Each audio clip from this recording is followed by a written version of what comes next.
This is a new dimension. The next evolution of a revolution. Axe to axe is coming.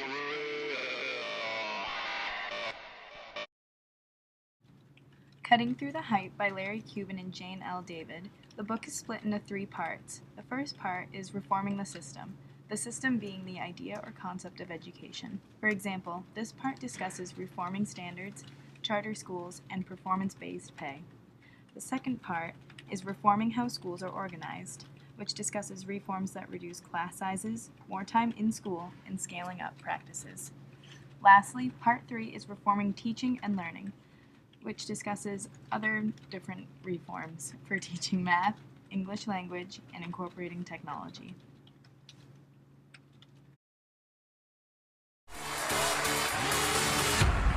Who are you guys? We are Hype. And what do you do? We're dancers, full-time. How much time have you put into what you're going to show us tonight? We made the routine overnight, but we promise to entertain you. That does not sound very fun.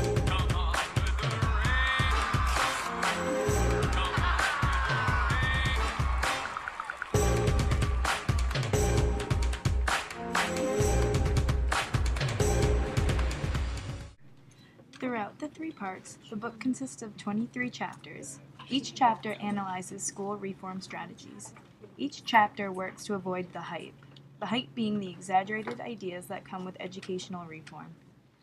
Instead, the chapters state the clear intent of the reform, what happens in reality, and what is needed to make the reform work.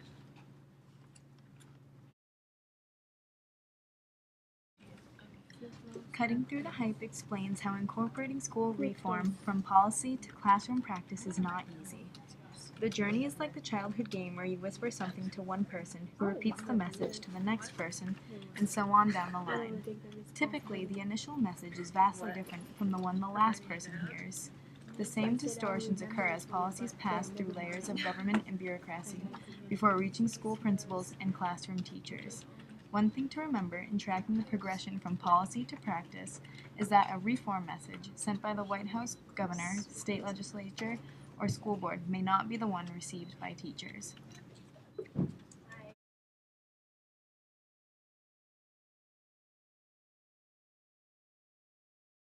I'm John Fensterwald, writer of the blog Educated Guess and editor of toped.org, a forum on California education policy.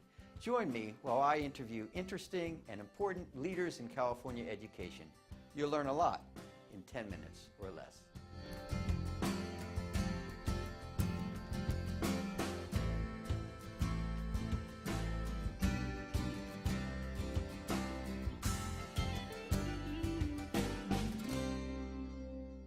I'm fortunate to have with us today Larry Cuban.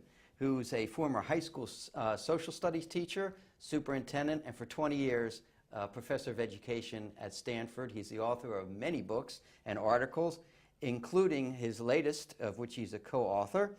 It is Cutting the Hype, the Essential Guide to School Reform. So welcome, Larry. Thanks for joining us. Thank you, John. So, Larry, what's the hype? What's that all about? The hype is the constant exaggerated talk, the hyperbole that goes along with reform. This reform is going to be a panacea. One size fits all. That constant exaggeration is what the hype is. Now, you've observed movements, reform movements over many decades, Yes. you know, back to the 50s and Sputnik and the 80s and standards. And so how does this, what we're going through now, how does that compare with what you've seen over the last 50 years? It's been compressed. Jane David and I, Jane is the co-author, and it was basically her idea and her title, Cutting Through the Hype. It is much more compressed now, and the lifespan of these reforms is short. So that what used to be Sputnik began in 57, 58, and had a kind of a fairly long run until the early to mid-60s. Some of these reforms, boom, they're here, and boom, they're gone.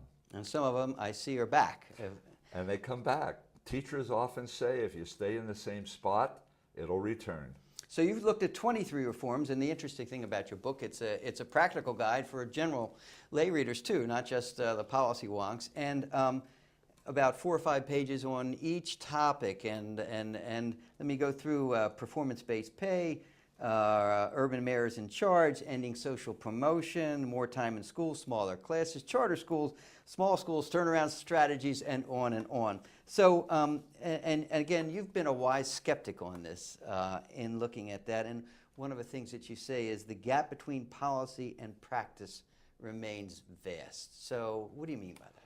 Basically, a top policymaker, from the President of the United States to U.S. Congress, or in California, the legislature and the governor, they will make a policy. They adopt the policy. There's a lot of talk around it and everything. But by the time the policy works its way into the classroom, there are a lot of links in that chain. And by that time, there are a lot of broken links. So it's like that old telephone game where you whisper in the ear of someone, and by the time it comes out, it's very different. That's the policy to practice linkage. Well, I like one of the quotes you have in your book. You say, reform advocates and increasingly corporate and foundation leaders shape school reforms based on some combination of ideology, best guesses, and hope. Seldom are those who must carry out the reform principals and teachers involved in their design. And I'm inferring from that involvement in teachers and principals is critical. It is. It's reform done to rather than with, and that has been the case when teachers and principals have been involved for decades. This is not new. This is what is occurring now. Being done to has been the pattern, and of course, if you ask who's going to, policymakers don't teach. Governor Schwarzenegger doesn't teach. The legislature, they don't teach. Teachers and the principals do the daily work, and if they are not involved in any decisions about, and I mean meaningfully involved, then you can't expect a policy that it's adopted to be faithfully implemented in the classrooms. It just won't happen that way at all. So for your readers, you sort of broken down, given advice for a reader to look at a reform and say, ask 3 basic questions. And those questions are, does a reform make sense? Can a reform actually work in the classroom? And are the conditions for reform in place? And I wonder if you could take a minute and talk about each. And in terms of, does a reform make sense? You say avoid funnel vision, which I like. Yeah, the funnel vision is that there's only one way to do that, and that you're so focused on that. We also say, don't believe the hype. Kick the tires. That's about making sense. Kick the tires basically means that does the reform do what it says it's going to do? Avoid the hype. Again, this kind of exaggerated. If it's too good to be true, it probably is false. So can we take one of the 23 that you Sure. talked about, just say small urban high schools, which was a wave of interest in that. Yeah. And so using those 3 questions, what can a reader look at small urban high schools to say, does it work? Did it work? Did it benefit at all? Yeah, I would say the small urban high schools, by and large, pushed by the Bill and Melinda Gates Foundation and state and federal policymakers, has had an enormous influence on urban high schools. The New York example, the LA example, charters, a lot of these small high schools have been a real boon to urban minority youth. There's no question in my mind about it. Has it improved achievement? Well, according to Bill Gates, when they pulled some of the funding from it, not as much as they had hoped. Has it made it a different environment for minority youth and kids who would ordinarily not have achieved in larger high schools? The answer is yes, from the point of view of Jane David and myself. Yeah. One of the things that you mentioned is that, in fact, reformers shouldn't abandon too soon if they run into a rough patch. And reformers are going to run into rough patches. That's the nature of it. It could be budget retrenchment. It could be that the teachers and principals have to have their skills and knowledge worked with through professional development.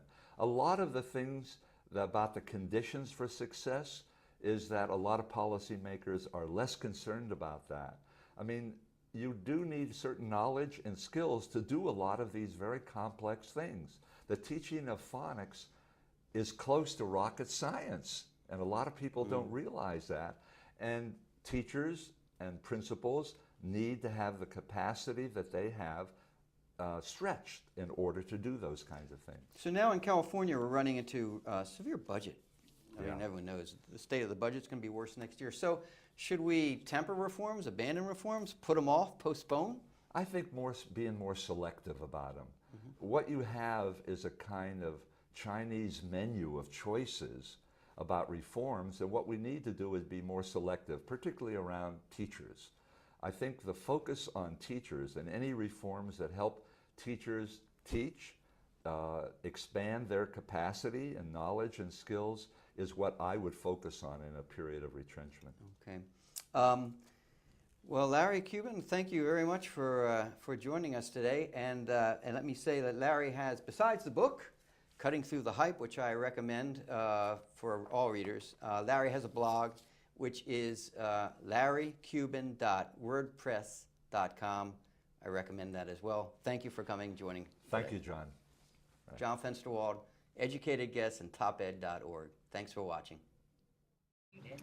So the purpose of Cutting Through the Hype by Larry Cuban and Jane L. David is to educate the reader to which reforms are worth investing in and which are not. The purpose is for readers to disregard the hype and develop realistic ideas and expectations of school reforms. Yeah.